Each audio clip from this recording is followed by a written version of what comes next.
రేవంత్ రెండేళ్ల పాలనలో జవహర్ నగర్లో చెత్త నిండిపోయిందని మండిపడ్డారు మాజీ మేయర్ మేకల కావ్య. జీహెచ్ఎంసీలో విలీనంతో జవహర్ నగర్కు మరింత నష్టం జరుగుతుందన్నారు. అటు కాంగ్రెస్ పాలనలో దమ్మాయిగూడలో అభివృద్ధి కుంటుపడిందని మాజీ చైర్మన్ ప్రణీత గౌడ్ ఆవేదన వ్యక్తం చేశారు.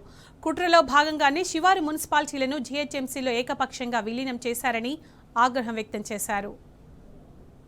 జవహర్ నగర్ లో డంపింగ్ యార్డ్, అతిపెద్ద డంపింగ్ యార్డ్ తెలంగాణ మొత్తంలో అంటే జవహర్ నగర్ లోనే ఉంది. జవహర్ నగర్ ని పట్టించుకోగా ఇంకా డంపింగ్ యార్డ్ పెంచేసి ఇప్పుడు మళ్ళీ దీన్ని తీసుకుపోయి మళ్ళీ జీహెచ్ఎంసీలో కలిపేసి ఇప్పుడు ఏం చేద్దాం అనుకుంటున్నారు? జవహర్ నగర్ కానీ దమ్మాయి కూడా కానీ మొత్తం జవహర్ నగర్ దమ్మాయి కూడా నాగారం ఈ చుట్టుపక్కల మున్సిపాలిటీలు అన్ని కూడా డంపింగ్ యార్డ్ వల్ల నాశనం అవుతున్నాయి.